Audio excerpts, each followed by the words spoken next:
বেরিয়ে গিয়েছে। বিচার বিভাগ আজ রক্তাক্ত। অষ্টম শ্রেণীর পাঠ্য বইয়ে জলজল করছে এই লাইনগুলো।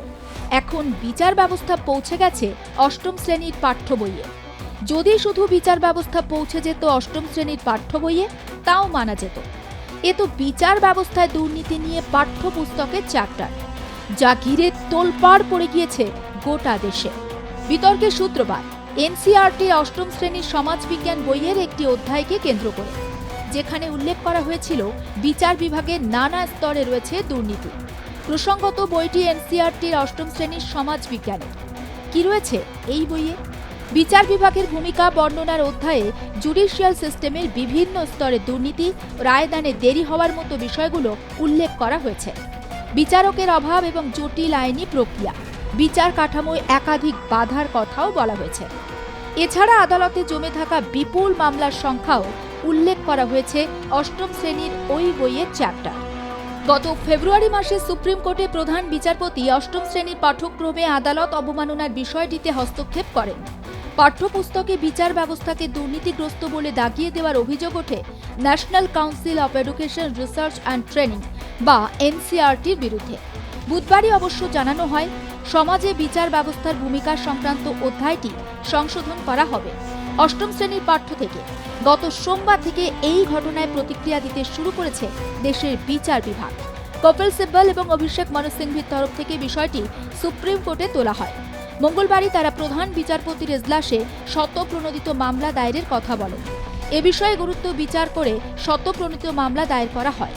26শে ফেব্রুয়ারি বৃহস্পতিবার সেই মামলার শুনানি ছিল প্রধান বিচারপতি সূর্যকান্ত, বিচারপতি জয়মাল্য বাগচি এবং বিচারপতি বিপুল এম পাঞ্চলির ডিভিশন বেঞ্চে।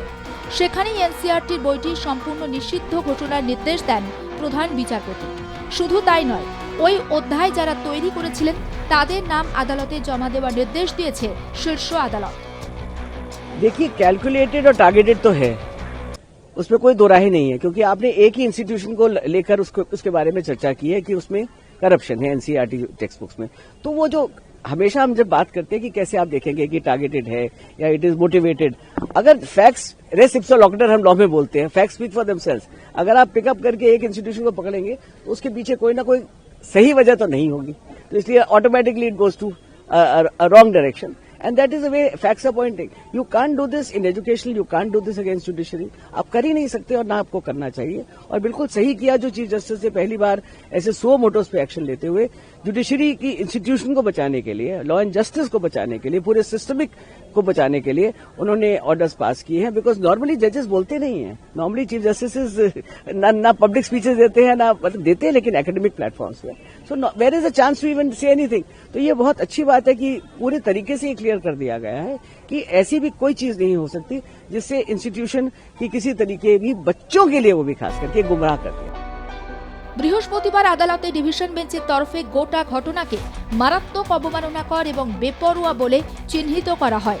প্রধান বিচারপতি বলেন, বন্দুক থেকে গুলি ছিটকে গিয়েছে এবং বিচার ব্যবস্থা রক্তাক্ত।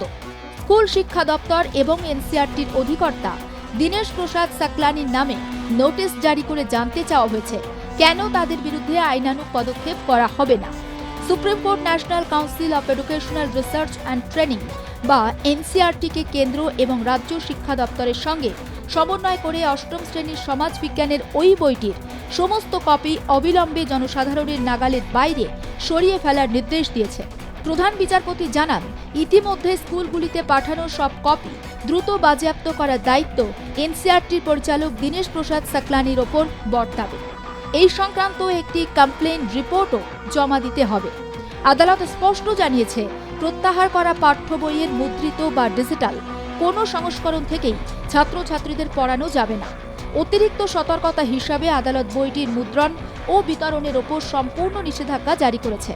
সুপ্রিম কোর্ট এনসিইআরটির পরিচালককে নির্দেশ দিয়েছে, সংশ্লিষ্ট অধ্যায় প্রণয়নে যুক্ত ন্যাশনাল সিলেবাস বোর্ডের সদস্যদের নাম ও যোগ্যতার বিবরণ জমা দিতে হবে।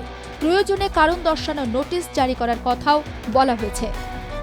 देखिए, ये बिल्कुल सही किया है जुडिशरी ने, क्योंकि पहली बात तो करप्शन है नहीं, और अगर करप्शन हो कहीं तो वो कोई सिलेबस में नहीं आप डाल सकते।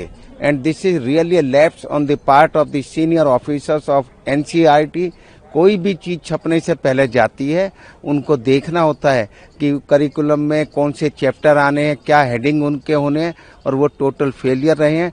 इसलिए सरकार के जो हमारे एनसीईआरटी की तरफ से, मिनिस्ट्री ऑफ एजुकेशन की तरफ से सॉलिसिटर जनरल ने सही माफी मांगी है और ये कहा है कि भाई ये इसका टोटल पब्लिकेशन, रिपब्लिकेशन, डिस्ट्रीब्यूशन ये टोटल बंद कर दिया जाएगा। देखिए, बहुत स्वाभाविक सी बात है, अगर एनसीईआरटी 8वीं की क्लास में कोई चैप्टर ऐड कर रहा है तो उसको करप्शन के ऊपर चैप्टर ऐड करना चाहिए। करप्शन के क्या क्या परिणाम होते हैं इसके ऊपर चैप्टर ऐड करना चाहिए, केवल जुडिशरी के ऊपर नहीं, करप्शन के ऊपर करना चाहिए। करप्शन भारत की एक बड़ी समस्या है, इससे कोई नकार नहीं कर सकता। माननीय सुप्रीम कोर्ट ने खुद ही कई बार कहा है अपने फैसलों में कि corruption is the biggest threat to our democracy, commissioner is the biggest threat to our right to life, liberty and dignity. लेकिन केवल जुडिशरी के बारे में ऐसा कहना, भाई अगर आपको वास्तव में करप्शन के खिलाफ है तो फिर आप सबकी चर्चा करो। करप्शन इज लेजिस्लेचर, विधायिका में करप्शन है, कार्यपालिका में भी करप्शन है, खबर पालिका में भी करप्शन है, तो फिर सारे करप्शन की बात होनी चाहिए। और केवल करप्शन की बात नहीं होनी चाहिए बल्कि करप्शन खत्म कैसे होगा इसकी भी बात होनी चाहिए। समस्या की चर्चा करने से कोई समस्या ठीक नहीं होती है, समस्या ठीक होती है उसका समाधान करने से। जैसे बीमारी की चर्चा करने से बीमारी ठीक नहीं होती है, बीमारी ठीक होती दवाई देने से। तो ऐसे अगर आप चैप्टर डाल रहे हैं तो पहली बात तो जुडिशरी, करप्शन इन जुडिशरी डालना चाहिए, करप्शन इन कंट्री डालना चाहिए, करप्शन इन इंडिया डालना चाहिए। दूसरा, करप्शन खत्म कैसे होगा उसके ऊपर ऐसे लिखना चाहिए, उसके ऊपर डिबेट होनी चाहिए, वाद विवाद प्रतियोगिता होनी चाहिए, उस पर निबंध भी लिखना चाहिए, सब कुछ होना चाहिए। तो माननीय सुप्रीम कोर्ट का ये कहना है आप करप्शन के ऊपर चर्चा करिए लेकिन एक टारगेट मत करिए। ये लगता है कहीं ये एक मोटिवेटिव एक तरीका था ये प्लान्ड वे में टारगेट करने का। বুধবার প্রেস বিজ্ঞপ্তি জারি করে এনসিইআরটি ক্ষমা প্রার্থনা করে, জানায় এই ত্রুটি সম্পূর্ণ অনিচ্ছাকৃত এবং উল্লিখিত অধ্যায়ে অনুপযুক্ত বিষয়বস্তু যোগ করার বিষয়টিতে তারা ক্ষমা প্রার্থী। কিন্তু 26শে ফেব্রুয়ারি শুনানিতে এ বিষয়ে কড়া মন্তব্য করেন প্রধান বিচারপতি সূর্যকান্ত। তিনি স্পষ্ট বলেন, এই ক্ষমা প্রার্থনা আদৌ আন্তরিক নাকি উদ্ভূত পরিস্থিতি থেকে পরিত্রাণের কৌশল তা নিয়ে বিস্তারিত আলোচনা করা হবে। ব্যুরো রিপোর্ট, আর প্লাস নিউজ।